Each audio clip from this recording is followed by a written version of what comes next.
MrCleanerNash here. Okay, so the $1,000,000 question is the Kahr P380 worth the extra 200 bucks compared to the Ruger LCP? Well, that's what we're here to find out. That's the big controversy. Okay, so we'll start with the Ruger LCP. This has been reviewed many times on YouTube, so I'm not going to get too detailed. But basically, it's a 6+1 capacity. It's got the slide lock, but it does not latch back on the last round. Just to give you a view of the gun, it is not loaded, empty magazine.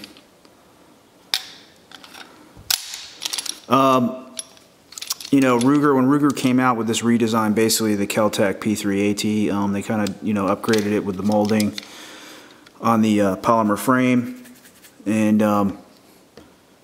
basically it's got the same specs. So, it's a great pistol. It's the trigger on it is definitely long. It's not as crisp as the Kahr, and I'll show you why in a minute.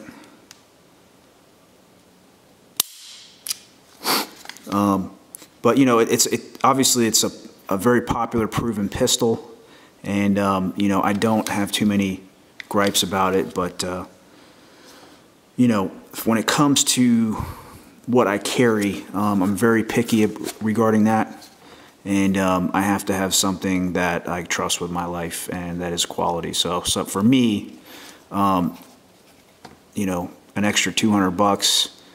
If it's proven that the Kahr is better, an extra 200 bucks to save my life is definitely worth it. So this is actually my wife's pistol, and she had a P380 that I sold and picked up this Ruger LCP with the hard chrome slide. This is the Talo edition. I'm going to be coming out with a Talo video because I have two other Talos that I'm going to group with this one to do one of those Super Talo videos.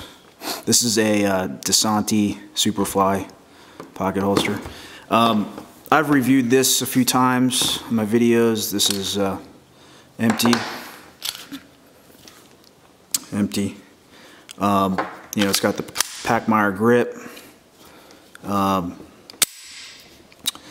The trigger pull for me is just so smooth on this. Yeah, it is long, but it's just crisper than any 380 I've ever shot.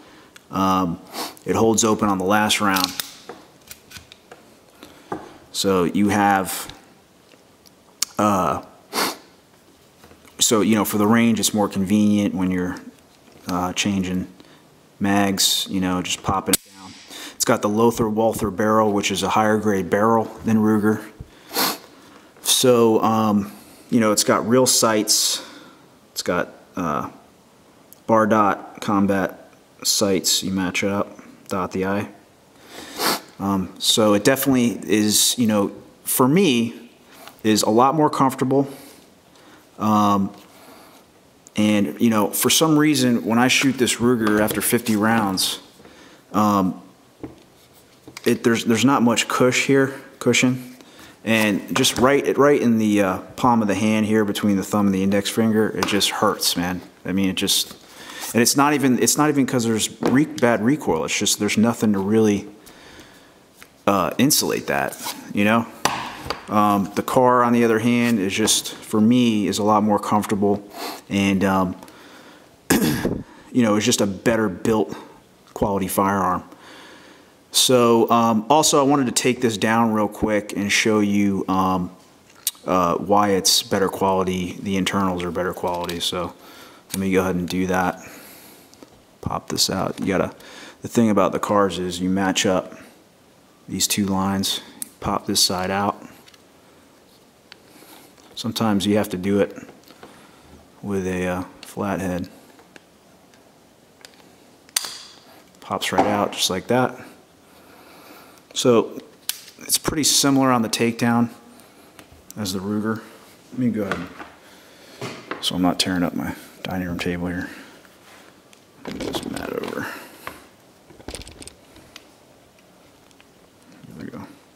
Okay, so I popped out that pin, takes the slide right off.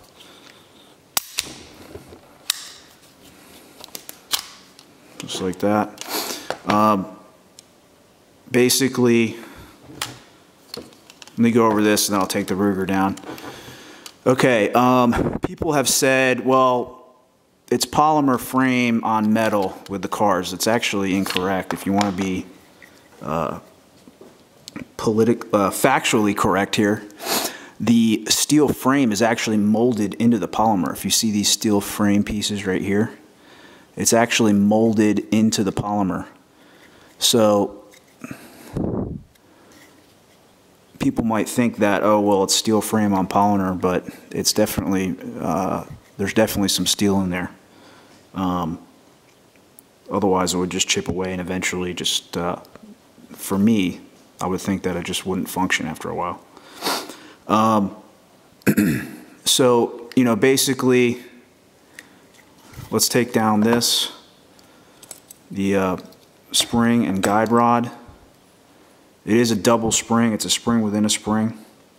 And it's got an actual metal thick guide rod. I mean, I'll compare guide rods, but that guide rod is thick.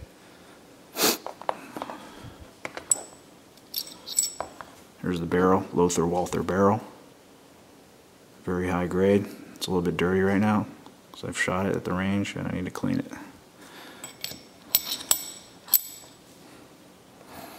Okay. Let me just get this grease off my hands real quick. So, we're going to do the same thing with the Ruger.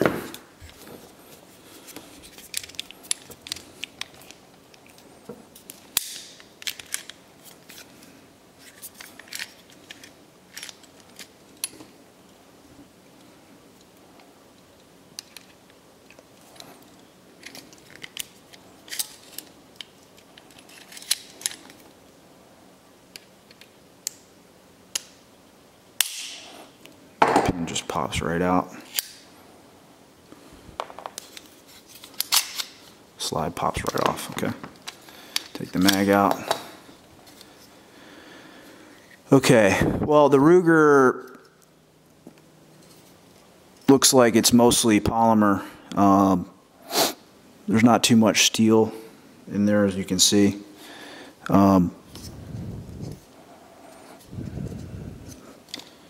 There's definitely a combination of the both, but it doesn't look to be as solidly built. Just looking at the internals initially. I'm no gun expert, but just wanted to show you guys. If you're in the market, you kind of compare the two. Okay, let's. This is actually a double spring as well for the Ruger. Let me get this guide rod out here. It got stuck. That's not cool. Let me just pull this guide rod off here. Got stuck on the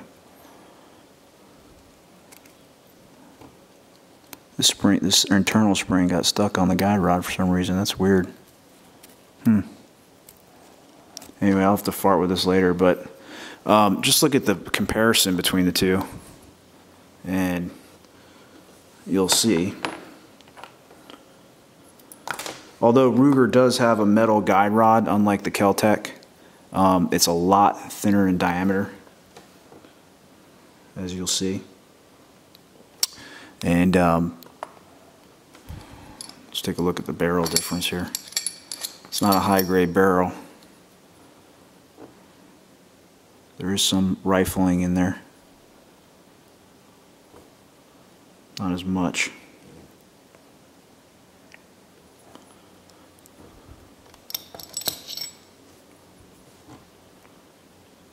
Okay. Internal slide internals. Kahr actually has a spring back here too.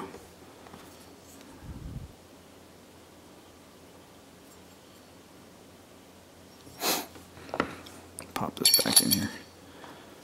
Let me see if I can. That's wild. Spring got totally caught on the head of this guide rod here.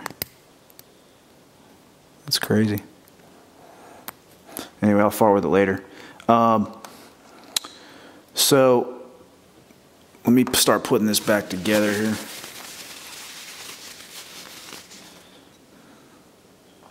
Here's the guide rod on this and spring. Pop it back into place. In the frame. Again, you bring back those two dots.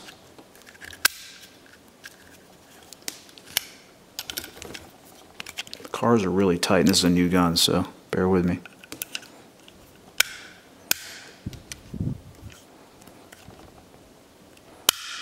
Okay, that pops back in.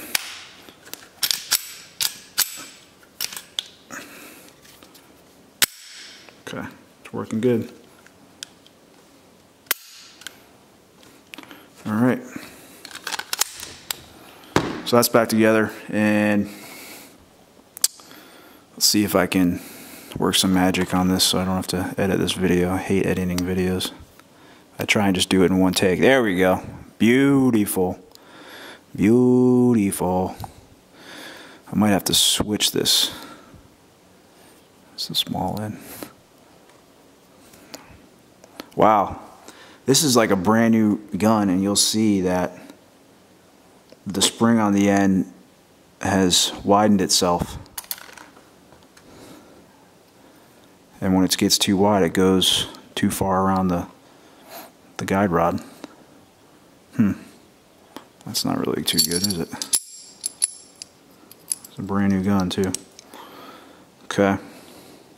Because what'll happen is it'll pop off that guide rod end and just not function to its capacity. Alright, so let's pop this bad boy back on.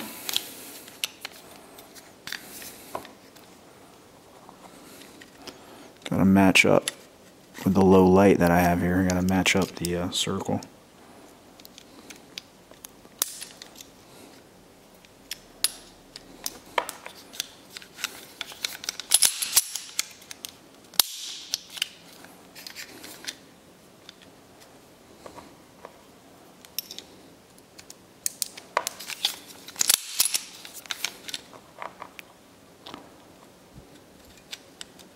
Yeah, it's really hard to see. Apologize it's taking so long. There we go.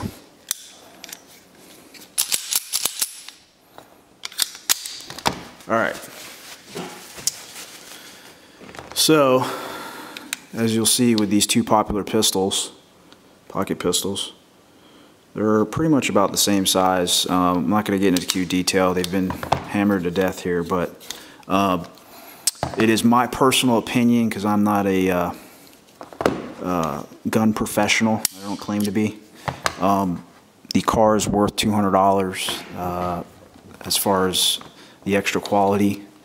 I need something that I can depend my life on, and